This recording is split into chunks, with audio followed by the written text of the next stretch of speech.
Hi, Sally Walker here, your hormone and slow age expert, and welcome to Cellulite Week. Yes, ladies, this is the week where I will be talking about everything you need to know about cellulite. Okay, so stay tuned for lots of good information. Today I am going to talk about fat. We're going to talk about cellulite fat, but we're going to talk about fat in general so you have a little bit more understanding about fat. Yes, okay, so fat as in fat tissue, not the single little fat cell, but fat tissue is called adipose tissue, or we can call it body fat, yeah? And it's really describing something called loose connective tissue. That's what the medical world like to call it, at least. But we'll call it body fat, or we'll call it fat tissue, okay? Now, this connective tissue, this is where a lot of the challenges are, because us ladies, we have a looser connective tissue than men. So, but fat tissue is not just composed of fat cells, okay? So there are lots of fat cells, obviously. They're called adipocytes. This is what they're called.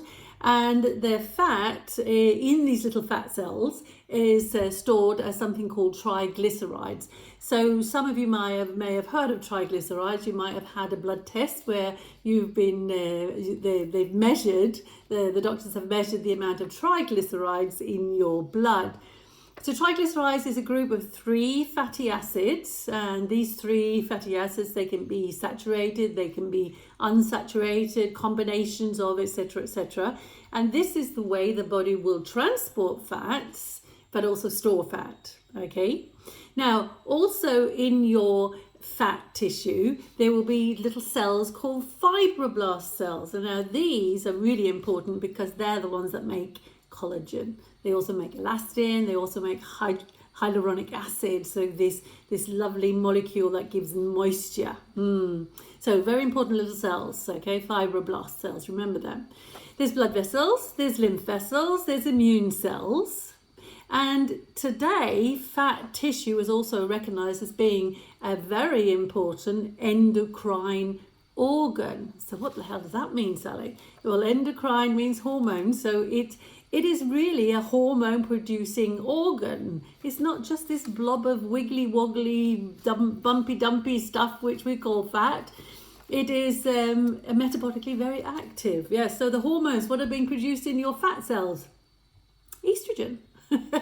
Estrogen is produced. There's another hormone called leptin. So leptin is your satiety hormone. So when you feel satisfied, when you've eaten enough, this is due to the production of the hormone leptin, which tells the brain, oh, we've had enough, we don't need any more, thank you very much, we are full.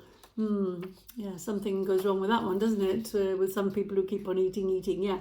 And other things which will be produced in the fat cells are immune cells, and there's particular ones called cytokines. And these are the ones which will trigger an immune response. So it's metabolically very active, these different fat tissues, okay? So it's not just this blob of fat, okay? Now, we store fat, and this is very, very important. So we call them fat depots, apparently. That storage of fat is very important because it is a way we can store energy. So thinking that we are biochemically still pretty much the same as an ape, we need to be able to store extra energy, as in fat. So we have something to use when food is scarce. I'm not quite sure when that's going to be. Food is scarce, yeah, not very scarce in our time at the moment, is it? But this is why we store fat, principally. It also helps cushion and insulate and all this kind of thing. But the main reason is because we can store this energy. So, and we store it different places. So let's have a little look here.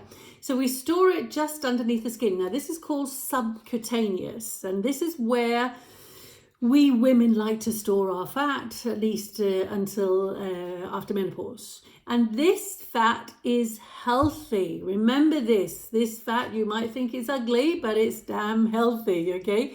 So, and we women store more fat under our skins than the boys. Yeah.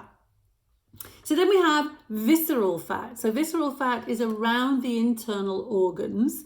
And this is classified as the dangerous fat. And men prefer to store their fat there. Now, on your tummies, so around the middle, you can have both subcutaneous. Now, this is going to be on top of the muscle, and you can then have the visceral fat, which is underneath the muscle, which is around the inside, around the organs. Yeah, and we'll talk a little bit more about that one in a minute. But remember, it's dangerous. It is metabolically very hyperactive, and it's dangerous. And we ladies don't store there very much until after menopause. Okay. We can also store fat in bone marrow. We can also store it in muscle tissue, and we ladies, and the men really, but we can also store it in our breast tissue.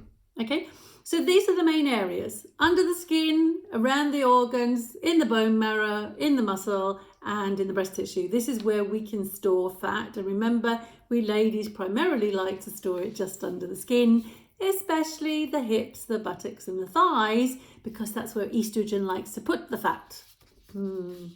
Okay, so let's talk a little bit more about this subcutaneous fat, because this is the one which is been named cellulite. Okay, so it is composed of fat cells which are grouped together in little lobules, as they're called, in little pockets which are separated by connective tissue. And this connective tissue is looser with the women than with the men. Okay, so the number of fat cells that are stored underneath the skin varies from area to area in the body.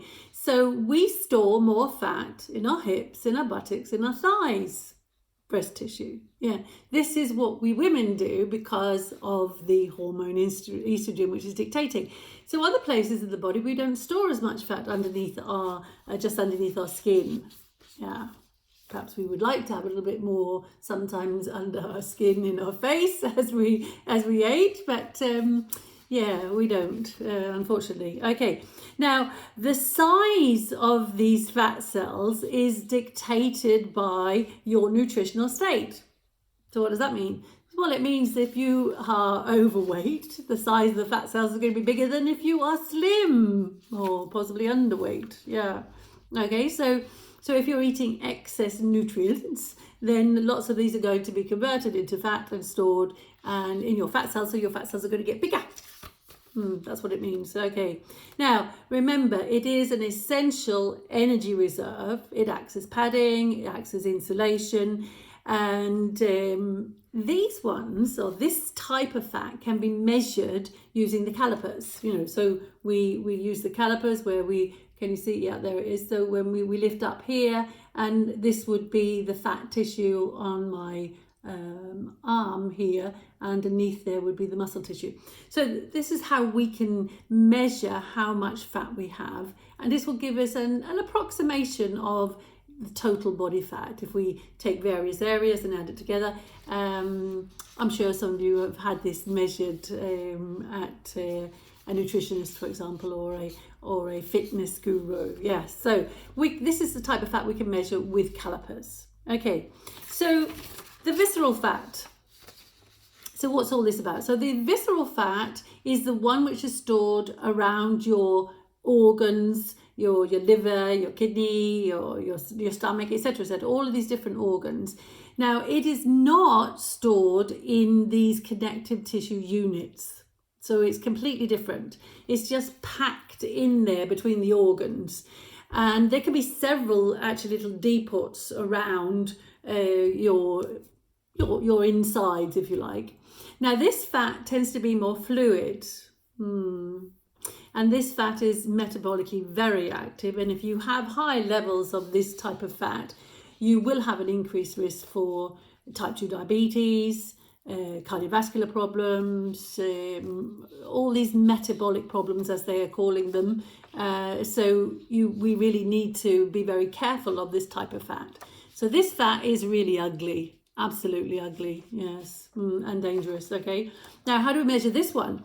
So this is not quite as easy as the subcutaneous fat, but we could take the tape measure and measure waist. That would be a good thing to do. So, okay, so if you are female and your waist measurement is above 80 centimeters, or you are male and your waist measurement is above 94 centimeters, then you probably do have this central obesity or this visceral fat. Other ways to do it, it requires some kind of equipment. So you can do something, there's a new thing called Body Volume Index, so BVI, and this is 3D technology which analyzes your overall body shape and identifies where the fat is distributed.